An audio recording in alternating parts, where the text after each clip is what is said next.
Jika kamu penakut, lebih baik jangan lanjutkan video ini, karena malam ini aku akan membawamu ke sebuah kisah yang tak akan mudah kamu lupakan. Gilang, pemuda asal Rangkas Bitung yang kerja di toko elektronik, awalnya nggak percaya hal-hal mistis. Katanya hantu mah cuma buat nakut-nakutin anak kecil. Sehari-hari dia termasuk orang yang santai, logis, dan lebih percaya sama hal-hal nyata aja. Tapi semua keyakinan itu perlahan mulai runtuh sejak malam Jumat Kliwon itu, malam yang nggak akan pernah dia lupa seumur hidupnya. Waktu itu cuaca lagi aneh, hujan gerimis dari sore sampai malam. Angin kencang kadang datang tiba-tiba, dan listrik di beberapa daerah sempat padam, termasuk di toko tempat Gilang kerja. Jam sudah menunjukkan pukul 11 malam. Gilang baru selesai lembur nungguin pengiriman barang elektronik dari Jakarta. Harusnya barang itu sampai habis maghrib, tapi karena hujan dan macet di jalan tol, truk baru sampai jam setengah 11 malam. Gilang udah capek banget tapi tetap nunggu sambil ngemil mie instan dan kopi sachet. Toko tempat dia kerja cuma nyala sebagian lampunya karena katanya bosnya belum bayar listrik penuh. Lampu depan toko cuma hidup setengah watt, jadinya cuma cukup buat kelihatan kalau toko belum tutup, tapi tetap gelap dan bikin merinding kalau lihat dari luar. Setelah truk selesai bongkar barang, sopir dan kernet langsung pamit balik. Gilang ngunci pintu rolling door toko, lalu narik ransel kecilnya. Daripada pulang lewat jalan utama yang muter jauh ke arah perempatan alun-alun, dia milih potong jalan lewat pasar lama Rangkas Bitung. Jalur itu lebih cepat, apalagi kalau udah capek, rasanya pengen buru-buru nyampe kontrakan dan tidur. Tapi Gilangnya nggak tahu, malam itu bukan malam biasa. Pasar lama Rangkas Bitung dikenal punya sejarah panjang. Katanya udah ada sejak zaman Belanda. Bangunannya banyak yang tua, lapuk, dan sebagian bahkan udah nggak dipakai. Siang hari pun suasananya agak suram, apalagi kalau malam. Orang-orang kampung sekitar situ sering bilang jangan sembarangan lewat sana kalau malam Jumat Kliwon. Gilang cuma senyum-senyum tiap dengar cerita itu. Buat dia, semua itu cuma dongeng buat nakut-nakutin anak kecil atau buat orang jualan mistis di YouTube. Tapi malam itu beda. Begitu dia sampai di ujung jalan masuk pasar, langkahnya langsung terhenti. Dari bos kejauhan, dia lihat lorong pasar yang biasanya gelap total, itu justru terang benderang. Ada cahaya lampu minyak remang-remang, suara orang ngobrol, suara tawar-menawar, dan yang paling mencolok adalah aroma sate bakar yang menyengat banget. Bikin perut Gilang yang udah kelaparan makin keroncongan. Suasananya seperti pasar malam di pedesaan. Rame dan penuh keramaian padahal jam udah hampir tengah malam. Hah? Malam-malam gini pasar kok rame? Gumam Gilang, keningnya mengernyit. Dia tengok kanan kiri, sepi. Nggak ada orang lain yang lewat. Jalanan di luar pasar gelap seperti biasa. Tapi lorong itu terang dan seakan memanggil-manggil buat didekati. Rasa penasaran pelan-pelan mengalahkan rasa takut. Apalagi Gilang emang tipe orang yang suka tantangan dan sedikit nekat. Dia melangkah masuk pelan-pelan. Baru 2 langkah ke dalam lorong itu, hawa langsung berubah drastis. Dingin, tapi bukan dingin biasa. Rasanya seperti masuk ke dalam ruangan yang ber-AC besar. Kulit tangannya merinding, napasnya ngembun. Gilang spontan melirik ke belakang. Tapi anehnya, suasana luar pasar tampak buram. Kayak dilihat dari balik kaca yang berkabut. Dia lanjut jalan sambil sesekali menoleh.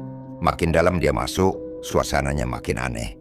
Cahaya kuning remang dari lampu minyak itu bikin semua tampak seperti dalam film zaman dulu. Orang-orang di dalam pasar bergerak pelan, bicara pelan, dan semua yang Gilang lihat nggak dia kenal satu pun. Wajah-wajahnya asing, Tapi bukan itu yang bikin bulu kuduknya berdiri. Pakaian orang-orang di situ aneh. Ada yang pakai baju lurik, kain jarik, topi bulat dari rotan, bahkan ada yang pakai blangkon lusuh, seolah-olah dia masuk ke masa lalu.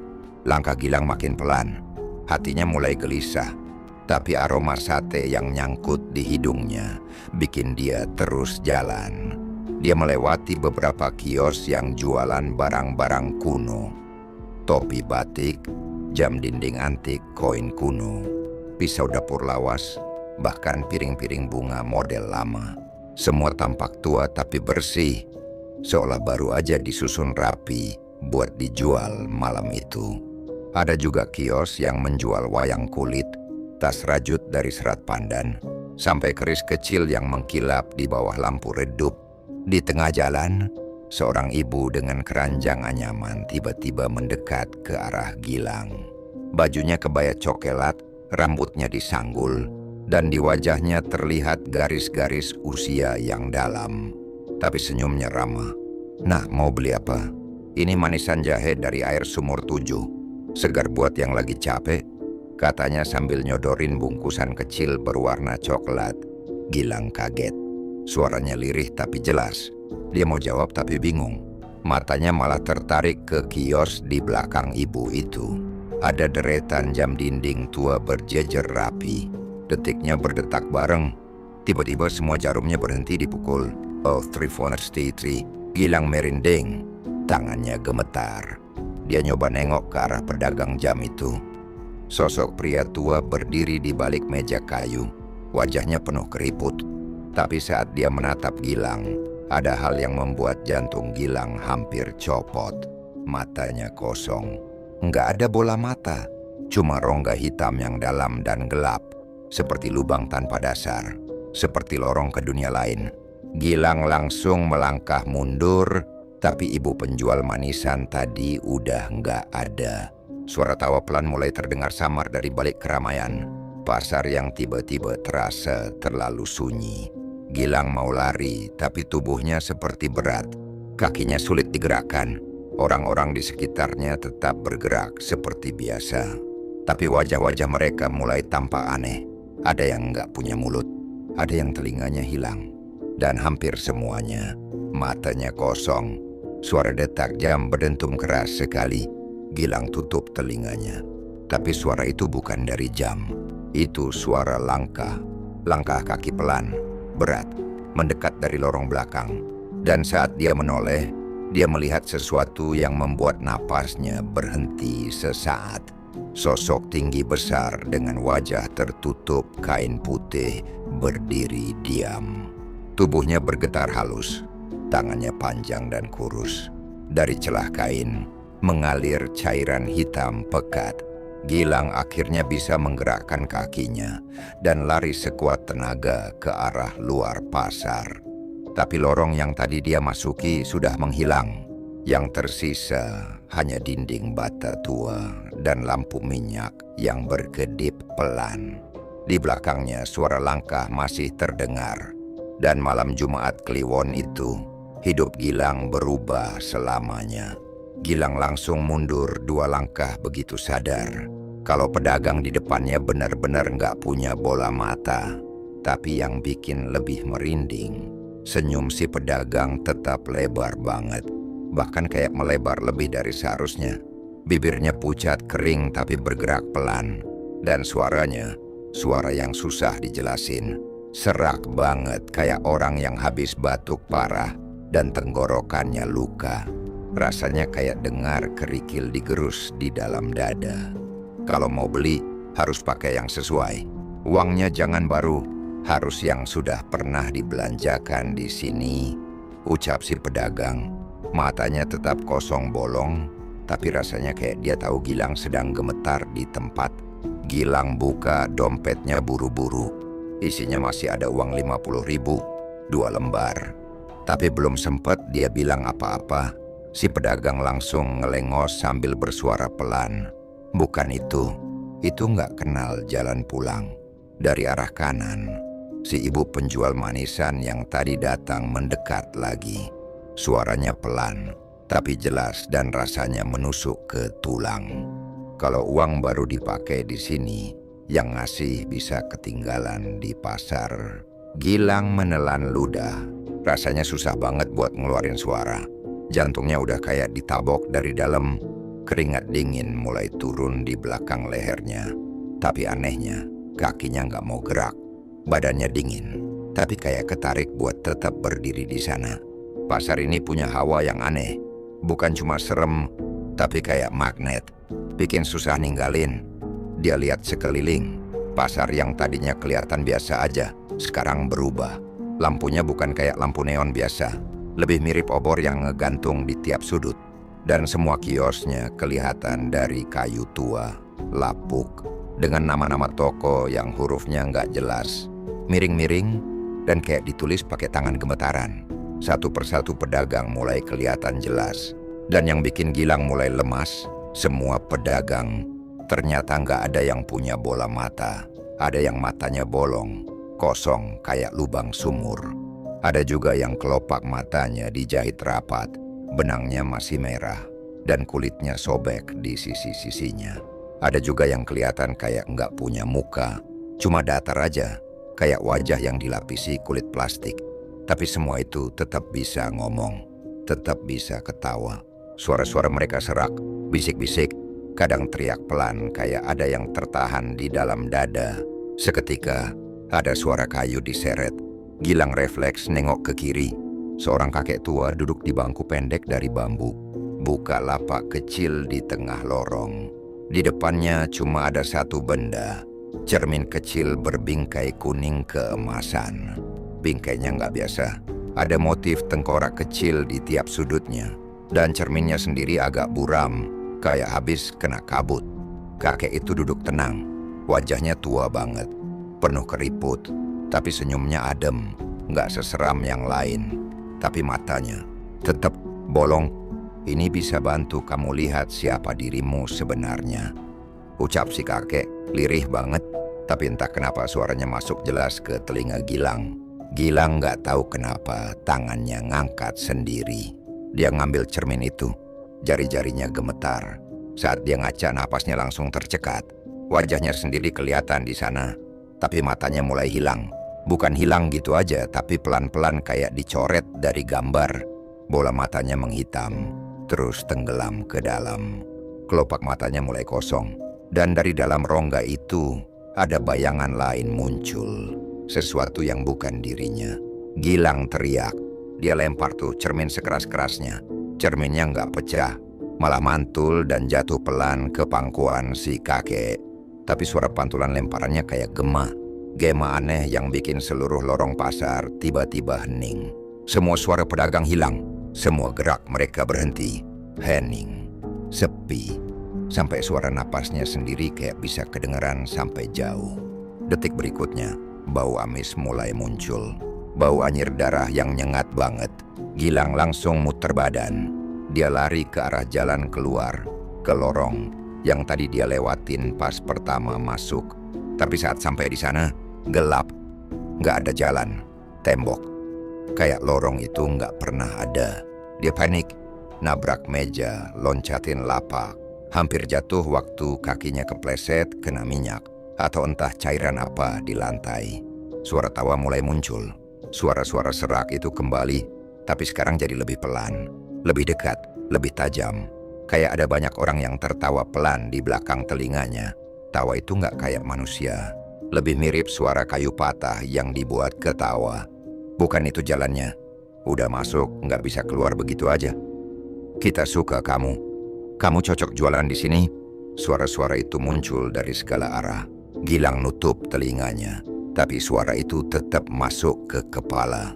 Dia lari terus sampai nemu lapak kosong. Dia masuk dan duduk di bawah meja kayu. Di bawah situ ada karung-karung kecil. Salah satunya gerak.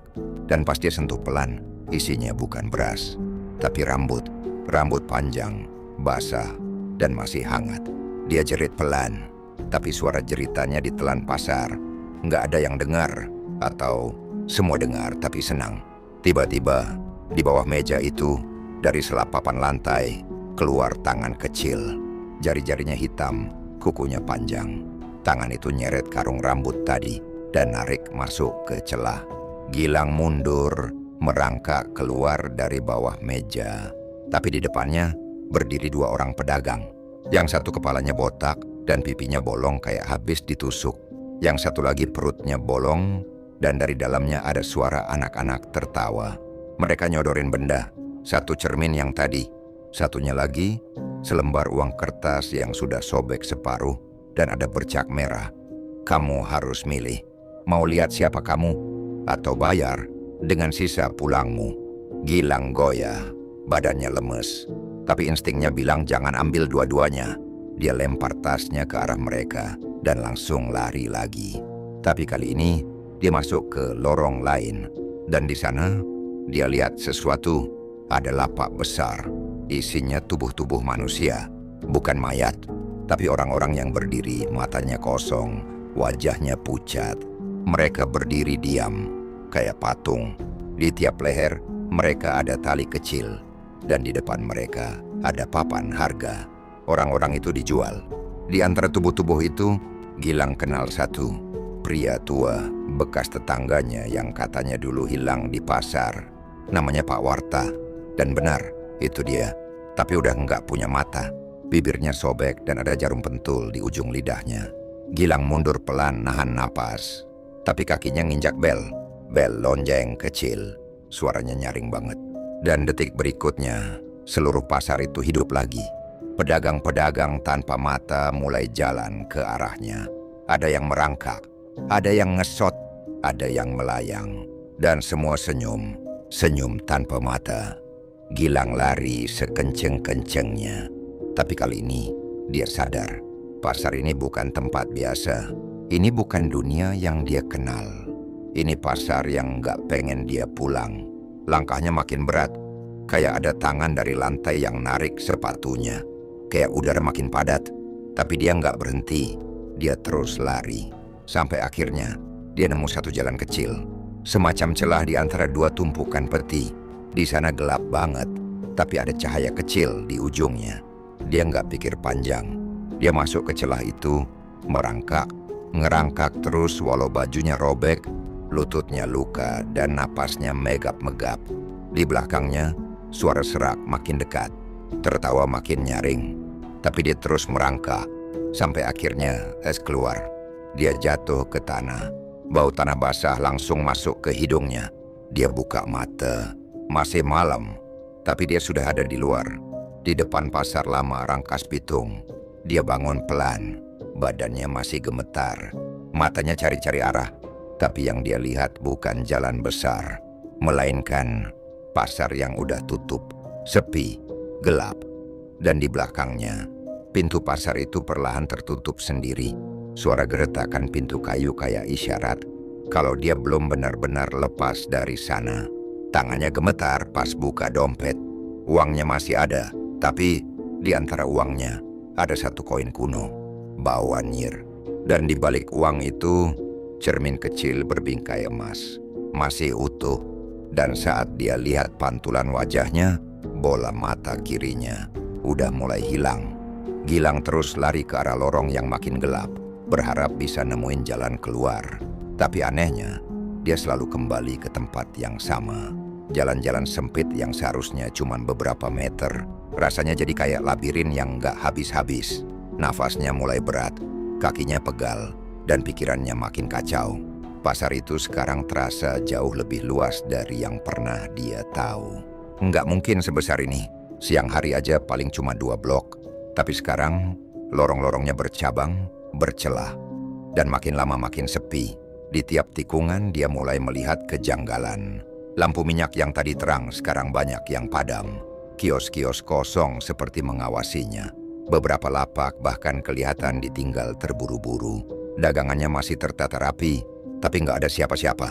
Ada piring-piring tua yang berdebu, boneka kayu yang matanya hanya satu, bahkan botol-botol kaca berisi rambut manusia. Semua benda itu diam, tapi punya aura mengintimidasi, seolah-olah mereka tahu siapa yang datang dan siapa yang nggak akan pergi. Tiba-tiba, Dia melihat sebuah pendopo kayu berdiri sendirian di tengah ruang pasar terbuka. Bangunannya kecil, lantainya dari papan yang warnanya udah pudar. Di dalamnya ada sosok perempuan duduk bersila menghadap ke tiang pendopo. Kepalanya ditutup dengan selendang hitam pekat, panjang sampai menyentuh lantai.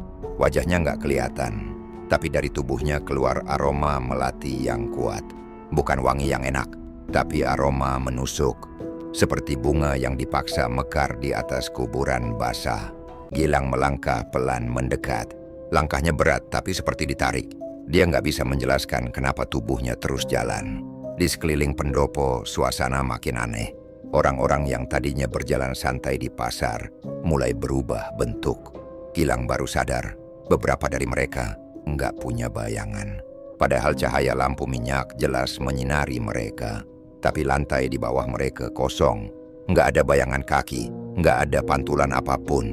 Ada sosok laki-laki lewat, bajunya baju batik sobek, tapi kakinya bolong, seperti kayu lapu yang dihantam rayap.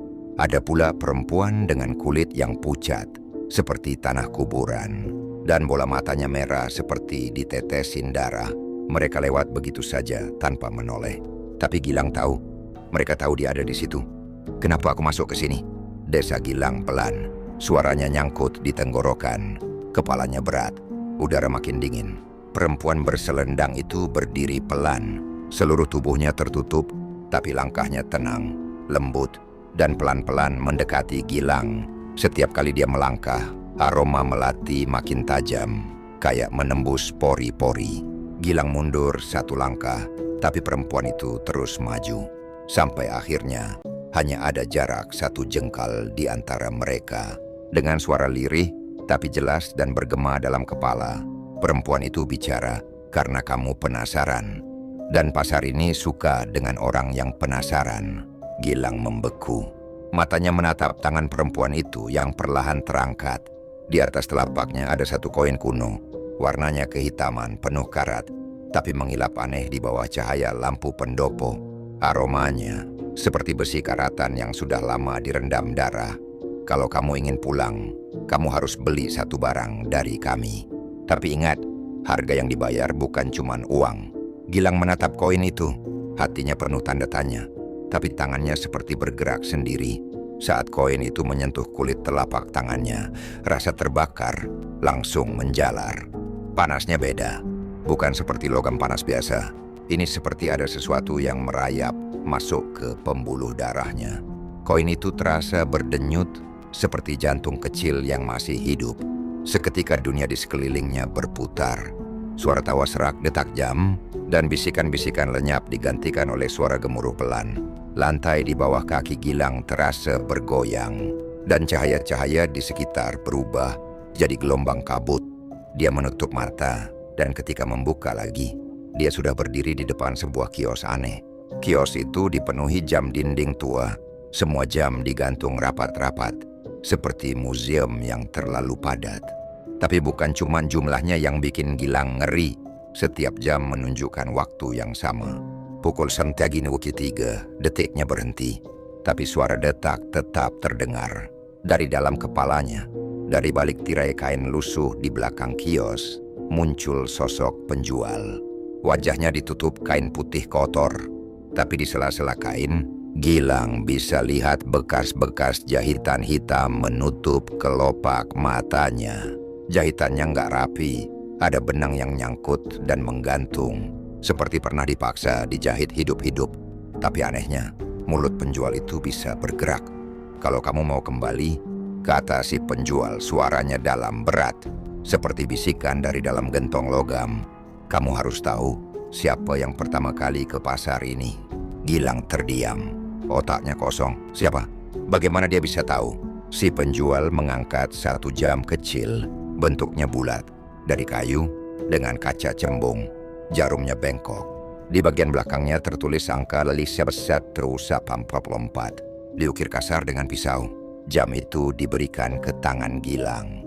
Begitu dia menyentuhnya, dunia seperti pecah.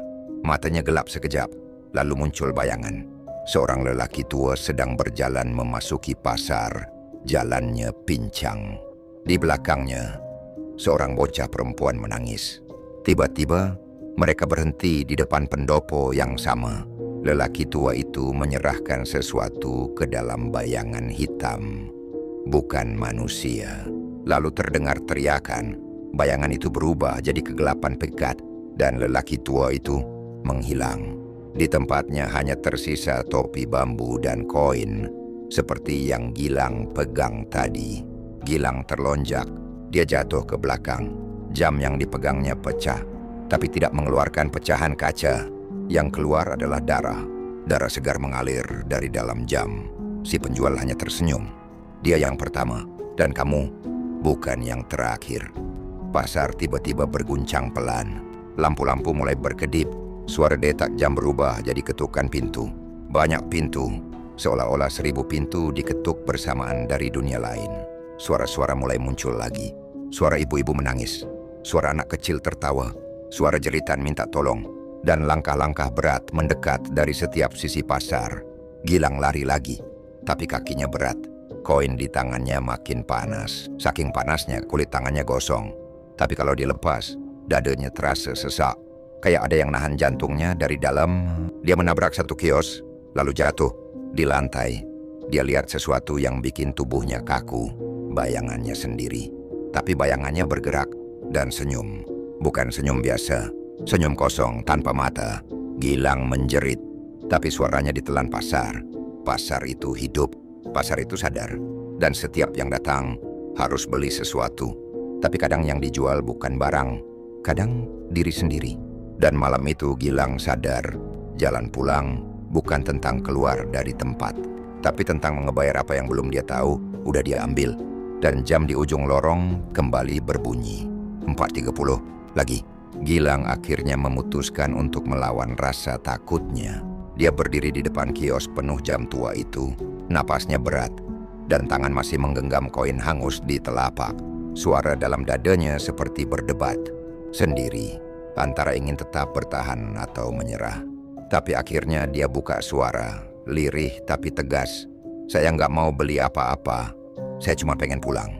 Pedagang dengan mata dijahit itu senyum miring. Bibirnya bergerak lambat, seperti ditarik benang dari dalam. Dan dari selap bibir itu, keluar suara tawa pelan, serak, seperti suara kayu kering digesek logam. Kalau begitu, katanya pelan, kamu harus bayar dengan ingatan. Seketika kepala Gilang terasa seperti dipukul. Bukan pusing biasa, tapi seperti ada sesuatu yang mencungkil bagian dalam otaknya.